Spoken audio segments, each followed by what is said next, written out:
आजकल की इस भाग दौड़ भरी ज़िंदगी में कई बार हमारे साथ ऐसा हो जाता है कि हमें किसी बात को लेकर बहुत ज़्यादा क्रोध आ जाता है या गुस्सा आ जाता है।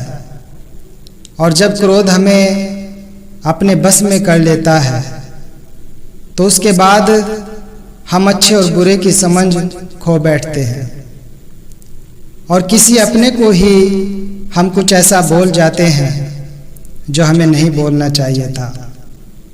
फिर बाद में जब सब कुछ शांत हो जाता है, जब हमारा क्रोध या गुस्सा खत्म हो जाता है, तो उसके बाद हमें एहसास होता है कि हाँ, मैंने उसको ये बात गलत बोली है, मुझे उसको ये बात नहीं बोलनी चाहिए थी, मैंने उसका दिल दुखाया है, उसको ठेस पहुंचाई है।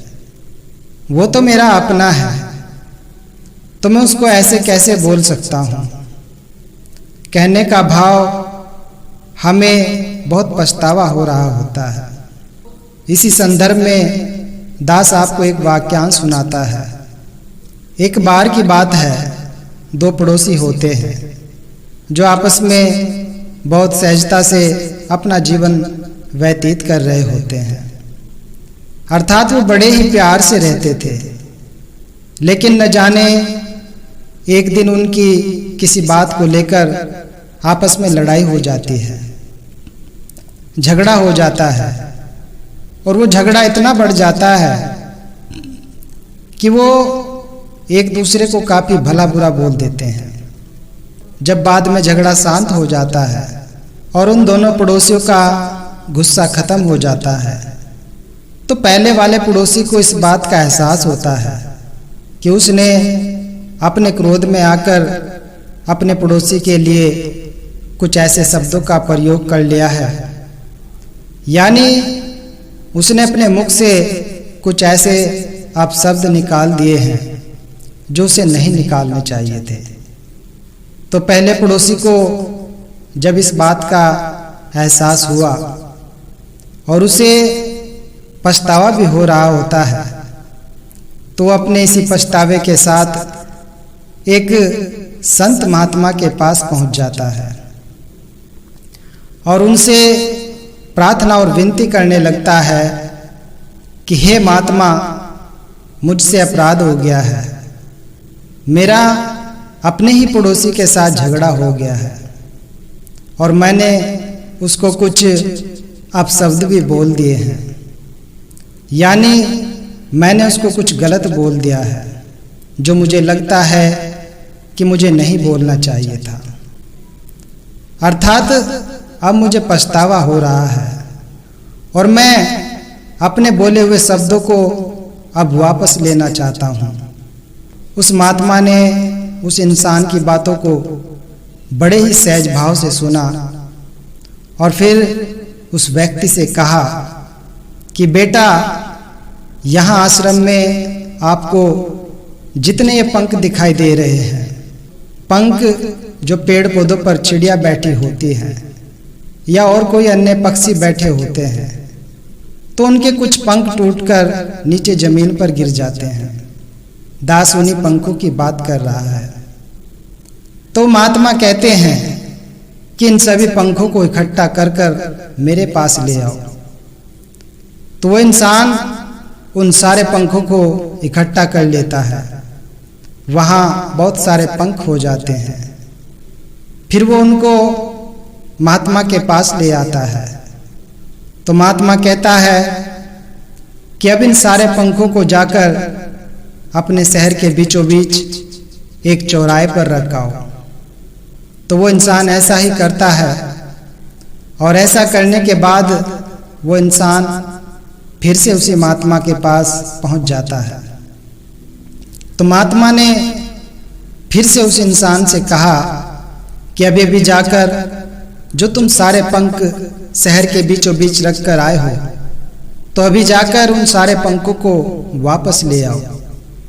फिर वो इंसान वापस चला जाता है और वो देखता है कि अब तो वहाँ सारे के सारे पंख हवा से इधर उधर उड़ चुके थे, यानी अब वहां एक भी पंख नहीं बचा था।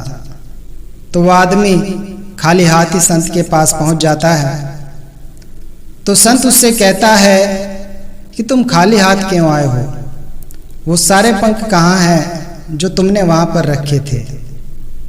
तो उस इंसान ने कहा कि बाबा जी, मैंने जो पंख वहां पर रखे थे वो सारे पंख तो अब हवा में इधर उधर उड़ चुके हैं, अर्थात अब वहां पर एक भी पंख नहीं बचा है, और इसीलिए मुझे आपके पास खाली हाथ ही आना पड़ा। तो संत महात्मा उस इंसान से कहता है कि बेटा, मैं तुम्हें यही तो समझाना चाहता हूं कि जिस तरह तुम्हारे द्वारा रखे गए पंख अब वहां पर नहीं है, तो ठीक इसी तरह तुम्हारे द्वारा कहे गए शब्दों के साथ भी होता है। तुम आसानी से इन शब्दों को अपने मुख से निकाल तो सकते हो, पर चाहकर भी तुम इन्हें वापस नहीं ले सकते हो। जैसे नदी में गुजरा हुआ पानी और कमान से निकला हुआ तीर कभी वापस नहीं होता, तो ठीक इसी तरह से हमारे मुख से निकले हुए शब्द भी कभी वापस नहीं होते हैं। अर्थात हमें बोलने से पहले ही ये सोच लेना चाहिए कि हम क्या बोल रहे हैं और इसका सामने वाले पर क्या प्रभाव पड़ने वाला है। इस कहानी से हमें यही सीखने को मिलता है कि हमें इस बात का जरूर ध्यान रखना चाहिए और कुछ कड़वा बोलने से पहले या कुछ गलत बोलने से पहले ये याद रखें कि किसी को भला बुरा कहने के बाद आप चाहे कुछ भी कर लें, लेकिन फिर भी आप अपने कहे गए उन शब्दों को वापस नहीं ले सकते हैं।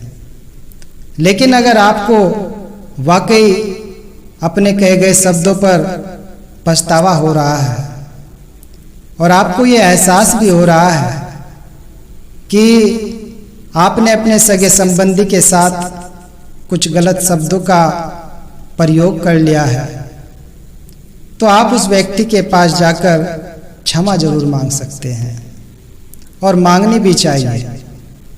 हमारा ह्यूमन नेचर कुछ ऐसा होता है कि आप कुछ भी कर लीजिए, फिर भी इंसान कहीं ना कहीं हर्ट हो ही जाता है।